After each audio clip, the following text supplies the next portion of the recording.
Welcome, Tech Wizards, to an Innovatrix Repair's micro soldering guide. We'll be exploring the common symptoms of a problem, how to troubleshoot it, and how we go about repairing it. Today we're going to be working on an iPad Mini 4 and we'll perform a Tristar replacement. Some of the common symptoms include a rapid battery drain of a good battery and sometimes the device getting hot. A device that won't charge at all or won't charge once the battery is fully discharged. In some cases, it may even stop the device from booting at all. We classify this difficulty setting as Beast Slayer or Advanced, simply because there'll be a fair bit of micro soldering involved. Disclaimer: Innovatrix Repair is an independent repair shop. We're not responsible for any damages done to your device, parts, or malfunctioning while following this guide. We're also not affiliated with any of the brands or companies of the device we work on. So to start off with, we're going to perform a Tristar test. This test is pretty basic and easy to perform for most Apple devices. We'll be using a multimeter and a USB amp meter. USB amp meter will measure the amount of current going into the device once we plug it in. For this part of the test, we're going to start by charging the device with the battery disconnected. By looking at the blue number, we can see that it stays at 0. Normally with the battery disconnected, this should be approximately 0.12 and with some fluctuations.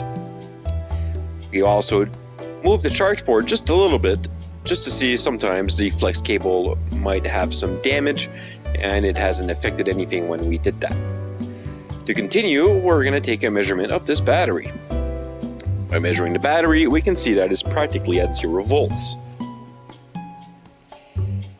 The next part of this test will be to use a battery that's already charged. It's very important that the battery is at least at 3.6 or 3.7 preferably in terms of its voltage. This battery that we're using right now is at 4.1, so it will do just fine for this part of the test. What we're doing here is that we're going to be placing a battery that already has enough charge to turn on the device, and we're going to try to charge it again. We're going to have a look at our USB amp meter and see what kind of readings we get now. Plugging in the device, we can now see that the blue number is at 1 amp. This number is normal for a charge current whenever the battery has a partial charge inside of it. Now, since we haven't done any changes to the charge port, we can rule out that the charge port is at fault because only replacing the battery allowed it to start charging again. Now, this might be a little bit deceiving because it might lead you to think that the battery is the problem. But the reality of it is that this device should be able to take a small charge even when the battery is disconnected. That charge is usually, like we've mentioned, of approximately 0.12. Since it was at 0, we know that something is wrong. And most commonly, this problem is the Tristar. So now that we know that the Tristar is at fault, we're going to go ahead and identify the chip's location. In this case, the chip is located underneath this metal shield or aluminum shield. In many cases, in some of these devices, those shields are soldered on and that would require a hot air station to remove them. But we're pretty lucky here since they happen just to be clipped. Okay, now with the shield off, we can go ahead and identify the chip for the Tristar. Here in this video, I've actually did a little mistake and I've confused this iPad with a different iPad. And this other device, the IC is located underneath this bracket for the shield. So I'm going to go ahead and start to unbend. Not realizing yet that that is not the right chip. But I decided I would just include it just because you'd probably see the shield being deformed at some point and wonder why. Right next to it is actually where the Tristar is located. So we're going to start by applying some flux on the chip. And with a hot air station, we're going to heat all of the solder until that it's melted. And you need to make sure that all of the solder joints underneath the chip is melted all at the same time. And the way that we typically do this is we're going to be poking the chip just ever so slightly. As soon as we see the chip has some movement, that's the time we're going to go ahead and lift it up. don't want to force this up because then you're going to rip the pads that this chip is soldered onto. So patience is a virtue. You also don't want to heat it up for too long because sometimes you can affect some other components that are nearby. So timing is key, but we can see here that we're just nudging the IC a little bit with the tweezers until we see a little bit of movement. And as soon as we see the movement, we lift the chip up. What we're left with here are all the solder pads that this chip was soldered onto. And by lifting it right now, all of these pads are all uneven. So by using an iron, we're going to go ahead and thin the pads, which means we're just going to level all of them so that they're all at the same height. So whenever we put the new IC, it's going to be able to adhere properly or get soldered on properly. And we're just going to be using a Q-tip with some measure probably alcohol of 99%, just to go ahead and clean up all the flux. If you're using a Q-tip, that's perfectly fine. Just make sure you don't put too much pressure, so not to knock off any of the components.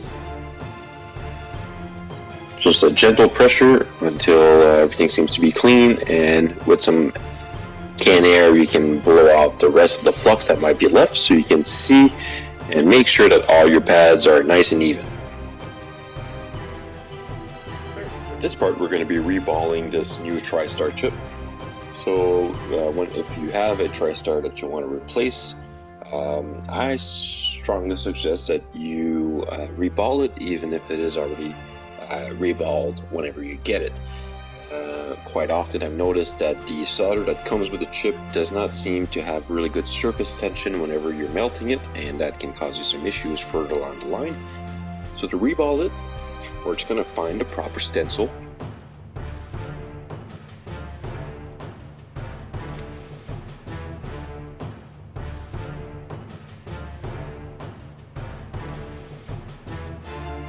Once we have this proper stencil, we'll then follow through by removing the solder balls that are already pre-installed on the chip for us.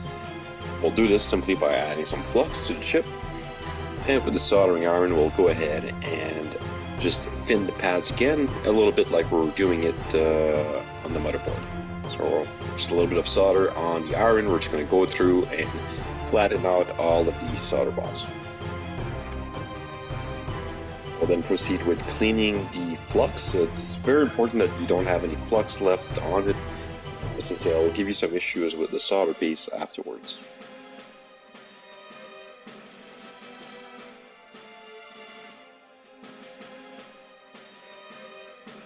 Okay, once your chip is nice and clean and the solder has been tinned, we're just going to replace the stencil, and we're going to use what's called some solder paste, which is essentially like your regular solder, but it's all in a paste form and it's filled with a bunch of tiny little balls. And we're going to spread it over the stencil. You also want to make sure that you keep your stencil nice and flat, so maybe use a second set of tweezers or something to keep the stencil in place and pressure it against the chip. And we're just going to fill all those holes with the solder paste.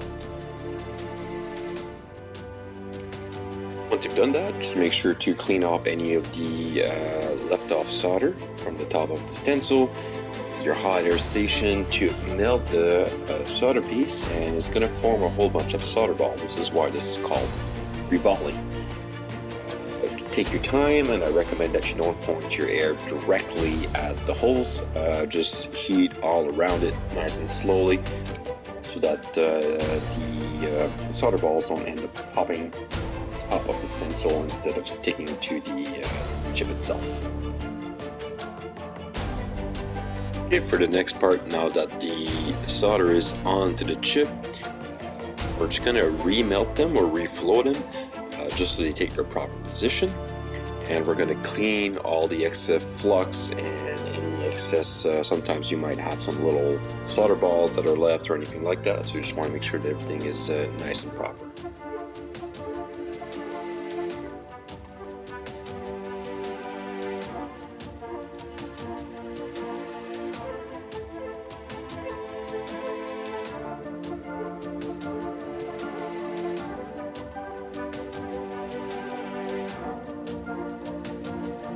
Okay, so now that the chip is ready, it's reballed, it's clean, it has no more flux left on it, we simply want to go ahead and reinstall it on the motherboard, so we'll proceed with that.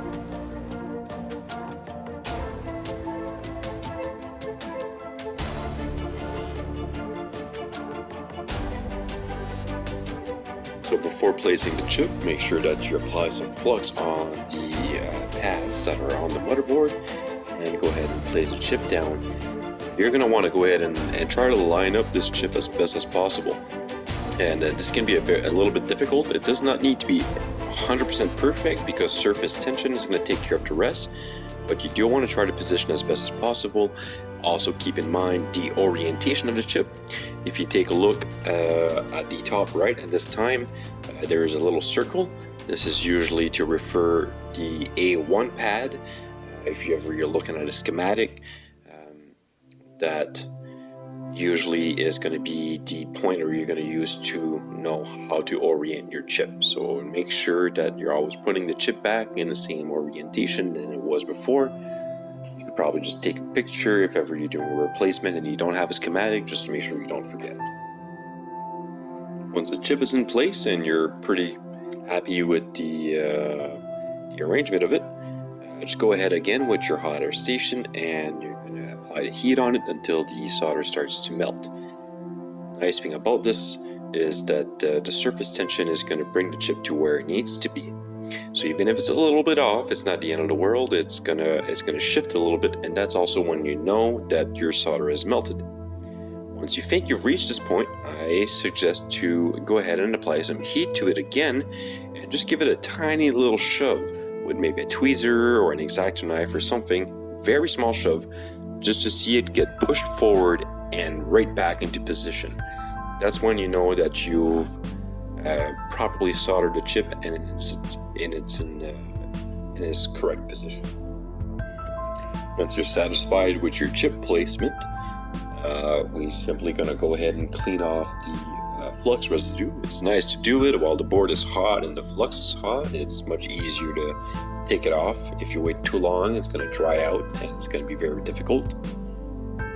So once you've done that, we are ready to go ahead and test the device. Okay, so now we're going to go ahead and we're going to do the same test we did in the beginning of the video. We're going to test the charge port current with the USB amp meter without a battery connected. The only difference is the board is not in a frame, but that really does not matter. Key point is the battery is not connected. So we're testing the same port that we were testing in the beginning of the video. I'm just going to adjust the lighting a little bit because it's a bit too bright so you can see the numbers. And there we go. So if we look at the blue number, we see that we have our 0.12. In this case is 0.11. That is close enough. That's a normal reading for most devices whenever a battery is not connected. So what we're going to do next is we're simply going to go ahead and do that same reading with the battery connected. We're just going to go ahead and reinstall this in the frame. It'll take a couple seconds and then we're going to go ahead and test this. Okay, now the board is back in the frame. We've got the battery connected. Remember, this battery was at 0 volt just a while ago and it would not draw any current at all. So we're going to bring the USB amp meter back into view and we're going to go ahead and plug in our charge cable and see what we get.